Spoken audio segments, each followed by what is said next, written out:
So basically, out of nowhere, we have a few pretty big signings to talk about. Joey Gallo has found himself a new team. James Paxton, he's going to the freaking Dodgers, and watch him become a Cy Young favorite all over again. And Aroldis Chapman is going to the Pirates? All of that in today's recap. And guys, do me a quick favor. We are getting so close to 500,000 subs. Make sure you hit that subscribe button. So before we talk about Aroldis Chapman going to the Pirates and how he's probably not going to be a Pirate for all that long, as well as James Paxton going to the Dodgers, let's talk about my friend Joey Gallo going to the Washington Nationals on a one-year deal worth $5 million. Now, if you guys have no idea who Joey Gallo is, maybe you're brand new to baseball. If I read off the fact that he has a whopping, what batting average?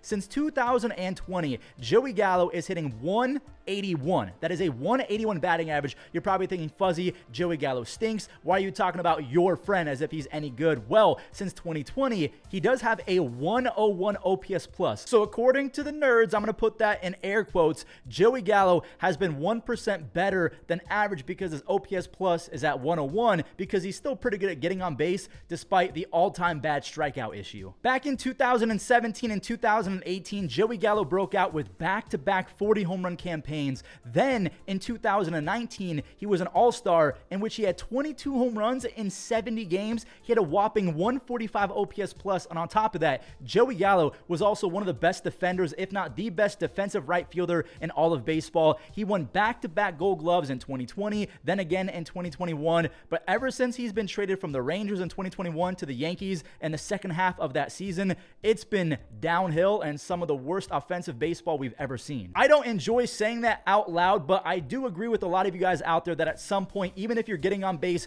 via the walk, the strikeout issue, the whiff issue, if you guys have no idea what a whiff is when you swing and miss at a ball that was thrown in the strike zone. Joey Gallo, he whiffs with some of the best that we've ever seen. In 111 games with the Twins last year, Joey Gallo did have 21 home runs, which is pretty solid. He had a 101 OPS plus, but again, he hit 177 because he's not very good at making contact consistently. One thing I do want to mention, even though I'm a Joey Gallo stan, he's my friend, I'm hoping that this does not impede the playing time of Stone Garrett, because to me, even though Joey's my guy, I think that Stone Garrett is a better baseball player going into 2024 than Joey Gallo. Stone Garrett had a 120 OPS plus before getting injured. He is one of the best in baseball in terms of exit velocities, just like Joey Gallo, but like Gallo, he also has a strikeout issue. So if Stone Garrett doesn't progress after the knee injury, maybe they can throw in Joey Gallo every other day. Maybe he goes platoon. I have no idea. But Joey Gallo, $5 million with the Nationals. There you go. The Pittsburgh Pirates gave Aroldis Chapman some money, and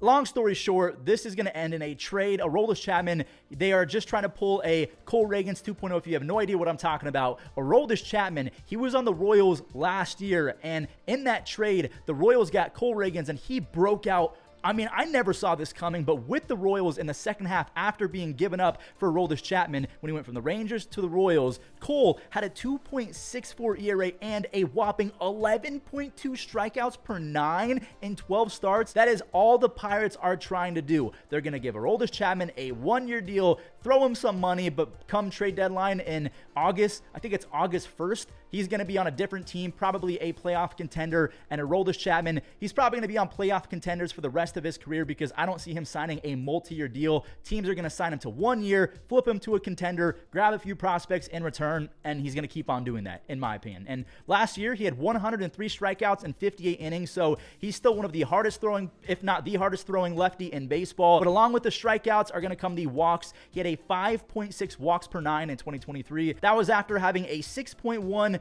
walks per 9 in 2021 with the Yankees, and then a near 7 in 2022. So yeah, Aroldis Chapman is going to drive you crazy because he's going to walk a lot of guys. But hey, if you're a Pirates fan, you're probably happy about this because he's going to be good while you have him, and then you're going to trade him for a prospect. It's a win-win. The Dodgers are giving James Paxton almost $12 million, so it's $11 million, and then one extra million if he ends up making the opening day roster. And if you're still questioning whether or not you should pursue professional baseball, yeah, James Paxton was awful in the second half of last year, and he's still getting $12 million. And I can name other guys like Lucas Giolito, Jack Flaherty. If you have one good season in Major League Baseball, you're set for life because they're going to keep handing you $10 to $12 million in the hopes that you can return to former All-Star form. Now, I will give James Paxton some credit. In the first half of 2023 with the Red Sox, he had a 2.7 ERA and a really, really good 10.3 strikeouts per nine in 56 innings. Then the second half came around in 9 starts. He had a 7 ERA. The 10.3 strikeouts per nine dropped to an 8.3 strikeouts per nine. He was absolutely unusable. And